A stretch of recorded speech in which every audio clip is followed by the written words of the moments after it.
Hello, besties, and welcome back to the Best of Yvonne podcast, where today we will be talking about creating meaningful connections.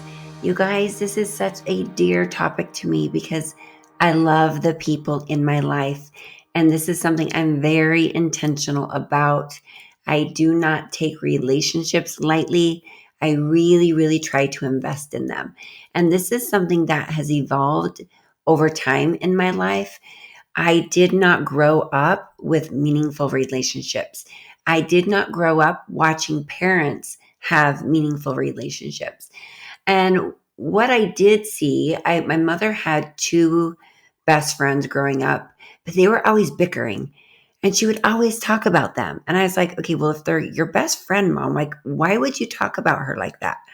So I have a lot to learn still at 47 years old.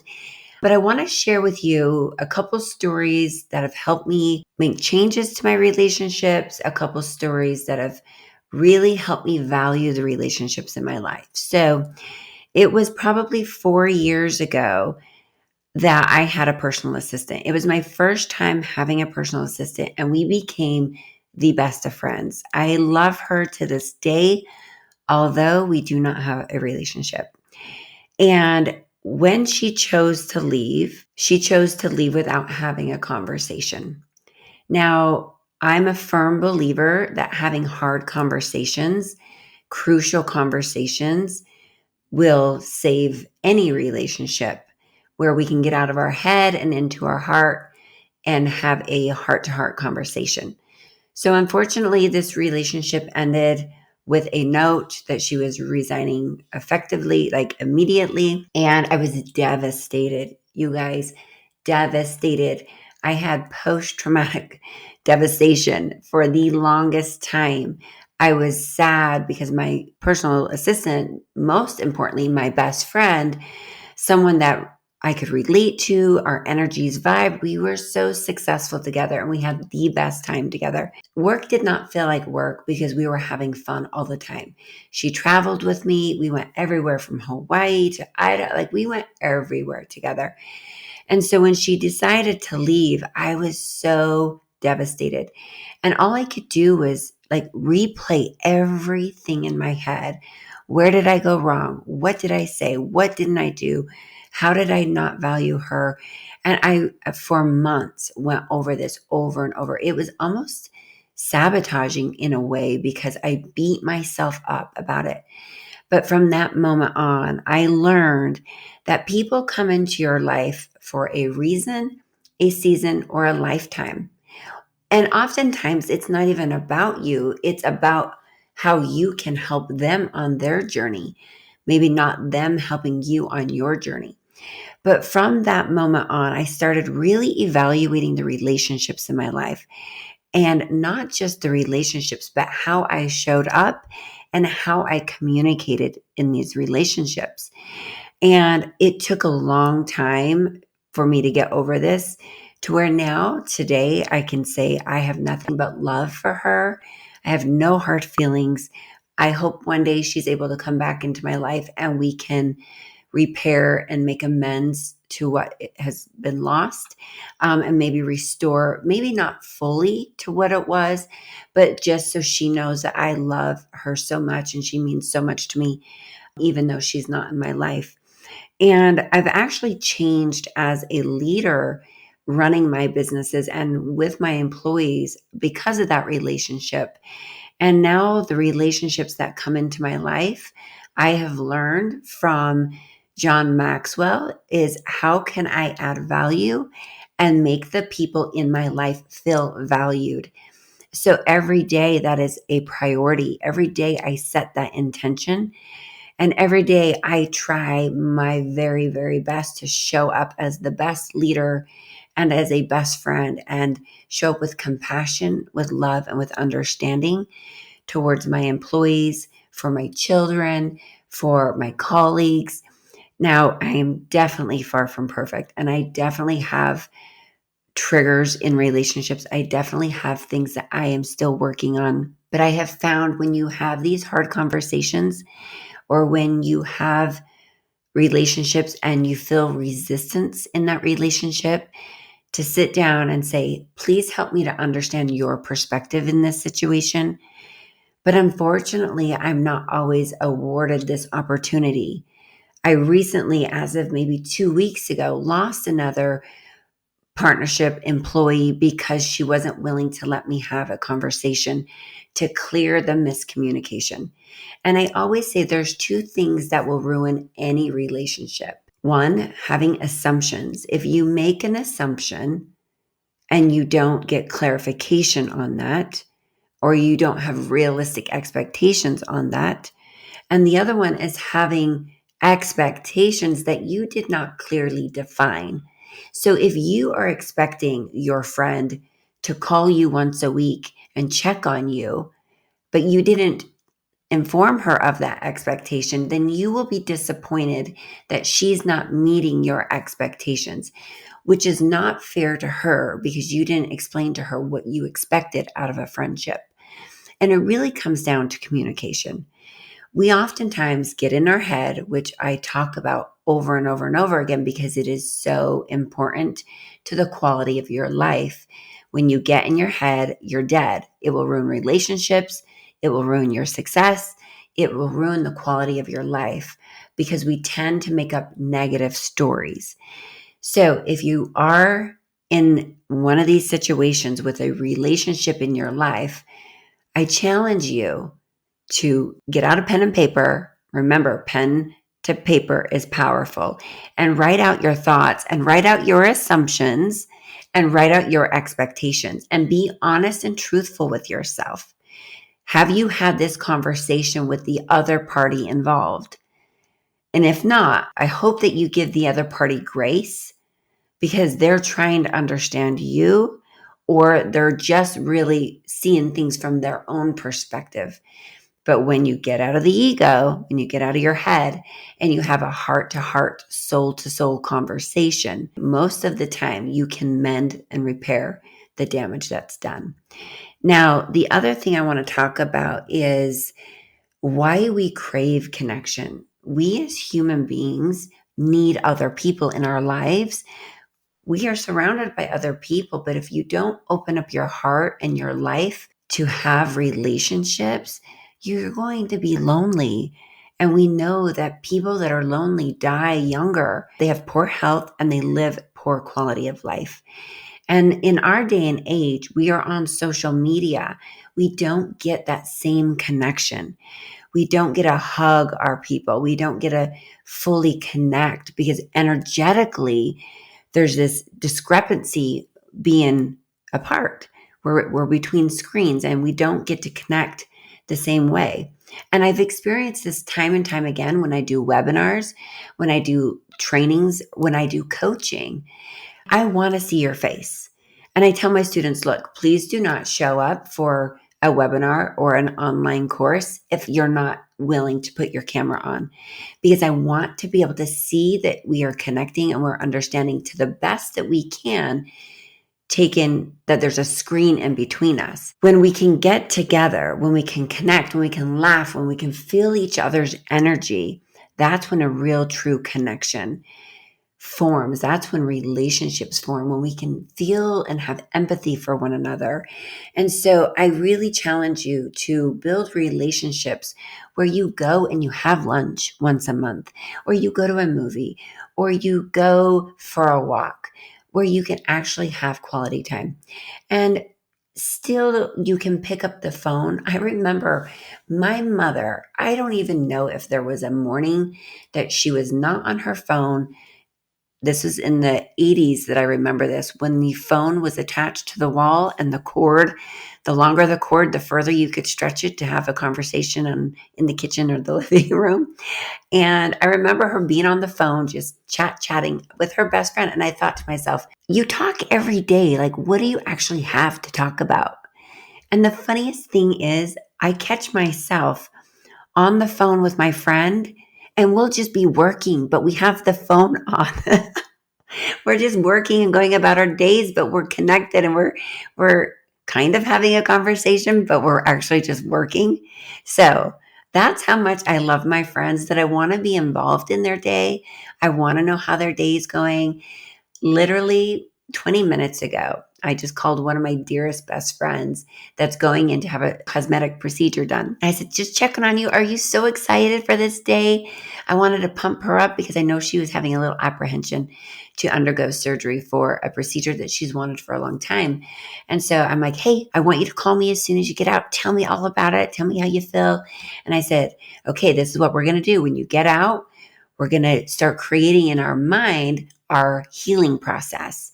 And I'm like, get off the puffer, quit puffing, because she likes to puff. And I'm like, it's not healthy, so no puffing. I'm like, have your pain pills beside you, make sure you have a lot of water, and I want you out in fresh air, in sunlight, just a few times a day, because that's going to help you heal. So I love showing up for my people. I love showing up for my friends. I love sharing with them my day and my struggles and my highs and lows. And that's what makes my life so beautiful. Life is beautiful because we're in each other's lives. And I really want for you to have beautiful relationships in your life that make you the better version of yourself, that help you see the brighter side of things when you're in a funk. I am a bossy friend, but I do not expect anything less than the best from my friends. So if they are not showing up as their best self, then I'm going to be that best friend and I'm going to call them out on it. I'm going to call them out on their BS or their blind spots. And I'm going to say, look, you're getting in your own way. Or like, freaking put down that donut. You just told me 20 minutes ago you wanted to lose 10 pounds. Like, what are you doing? I'm going to be that friend. And some days you're not going to like me, but I promise you I'm going to be what's good for you because I love you and I want to see you happy and I want to see you succeed and I want to see you living a meaningful, healthy life. So the other thing is we can do this in our workplace. Like if you're going to come work for me, your goals matter to me. You matter to me. Your happiness matters to me. So it's going to happen that we're going to be really, really good friends and we're going to get really close because I'm going to care deeply for you because that's just who I am and that's how I choose to show up. Now, I've had many employees throughout the years, and nothing breaks my heart more than when they spread their wings and fly and never come back to say hi, never come back to just check in and tell me how their life is doing. Because relationships matter so much to me that I want to always be a part of your life and I want you to always be a part of my life. Now, we don't need to be best friends and have coffee every morning, although I would love that, but just check in. Let me know how you're doing. And if you need me, I'm always here for you. I think it's so important that we have those people in our back pocket when we're having what I call a shit day or a bad day. Like, reach out.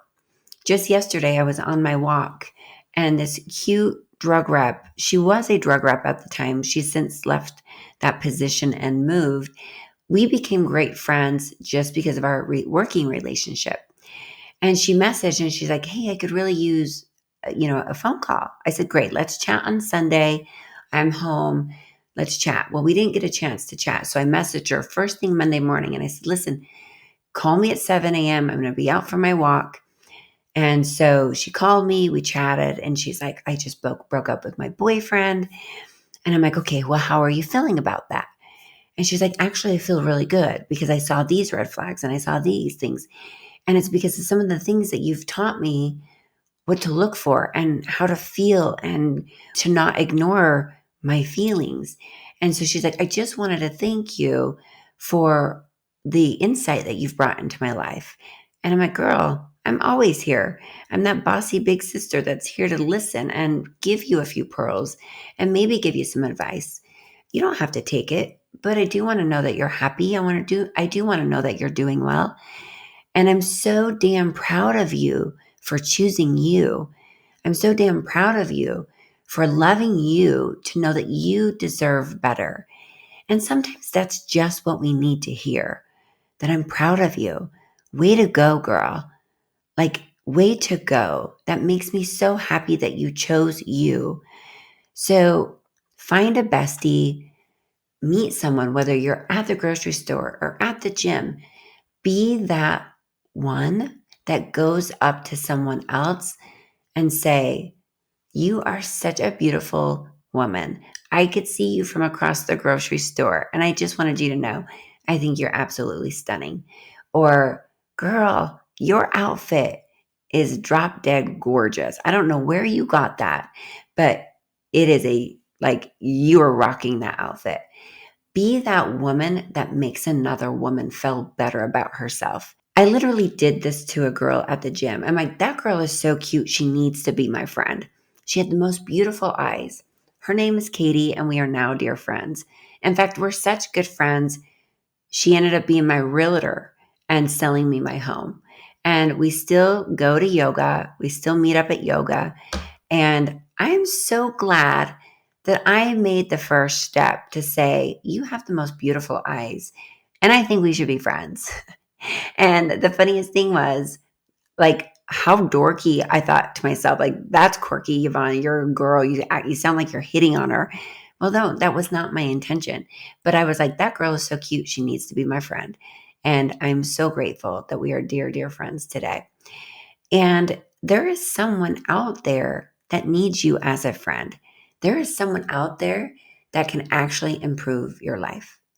So I'm going to share another story with you. I was sent to Vienna by Merz Aesthetics. So those of you who are in the medical aesthetic industry, you know Merz Aesthetics. For those of you who do not know, Merz Aesthetics is a company that sells a neurotoxin similar to Botox and dermal fillers.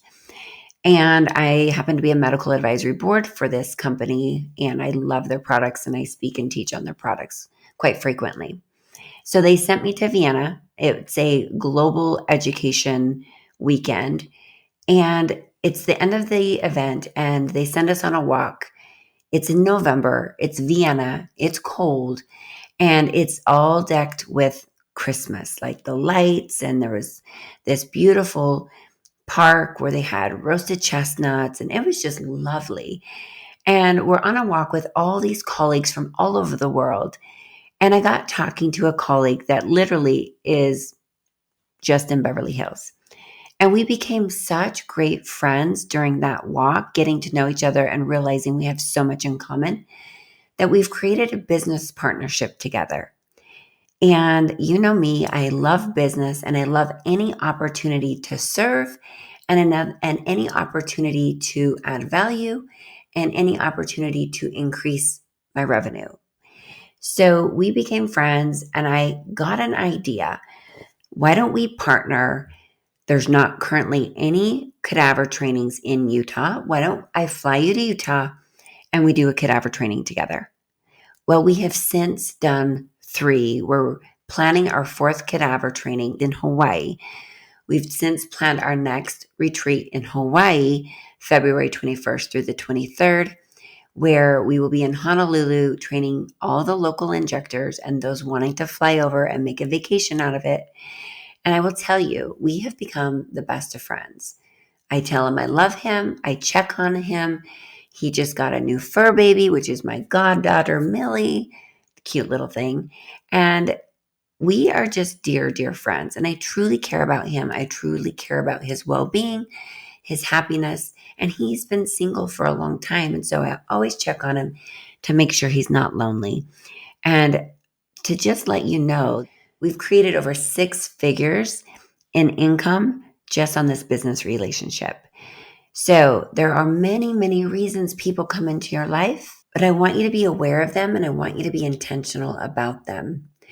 And there will be challenges because if we aren't being stretched, if we aren't being challenged, we don't grow. And if there's a relationship in your life, like the ones I have in mind with my family, my mother and my siblings, I love them, they're family, but we are different individuals. We lead completely different lifestyles. And so I'm constantly triggered. And I will tell you, as much as I hate to say this, being around them brings out the worst version of myself. And I'm just being transparent, I'm being authentic, and I'm being honest. I really, really struggle and I try my darndest. But there's so much pre-programming in there that I need to still work on. I am actually flying to La Jolla this weekend to see a clinical psychologist, Dr. Pratt. I have his books. I read his content. He's very intelligent. I do his techniques because I'm really trying to reprogram my mind. And so he's going to help me with some hypnosis where I can really let go of whatever is stored in my subconscious mind that causes me to be the worst version of myself when I'm around my family. Because I truly do love them. I truly know that they're on their own path, on their own journey, living life through their own lenses. And although I have my whole entire life wanted a better life for myself, and every single day I work towards creating that better life for myself, I think it is just such a stark contrast and such a reminder of where I came from that I want nothing to do with my past, although I accept it for what it is. And I've really tried to change my perspective and my perception around my past. My book, From Food Stamps to Fortune, talks a lot about this. And my next book, my memoir, will go into even deeper detail on this. But we all have in our subconscious mind and in our subconscious programming wounds and traumas and stored emotions that are not healthy for us that we really need to work through and process. And it's something I do work on. I journal, and I'm telling you, I still have a long way to go. And so that's why I turn to books. I turn to podcasts. I turn to conferences. I turn to other leaders and other beautiful women that have overcome great things. And that's truly why I'm turning to Dr. George Pratt in La Jolla, California this weekend for my hypnosis session, which I'm happy to share with you after I return. But I hope that those of you who are listening to this episode will change your perspective and really create meaningful connections. Today, I challenge you, go out and make a new friend. There is someone sitting next to you on the plane, sitting next to you on the train, sitting next to you in the DMV getting your license. I don't know where you are today, but there's someone next to you that could become a really, really dear friend, someone you can learn so much about and learn so much of life through, that I challenge you every day, make one new friend, or at least try to be the light and love in somebody else's day. Remember, spread your pixie dust. Leave the world a more beautiful, loving place because you're in it and you want other people to live a loving, beautiful life. So until next time, besties, you can find me here on the Best of Yvonne podcast. You can find me on Instagram at the Best of Yvonne. You can find me in my book, From Food Stamps to Fortunes. And I will see you on our next episode here at the Best of Yvonne.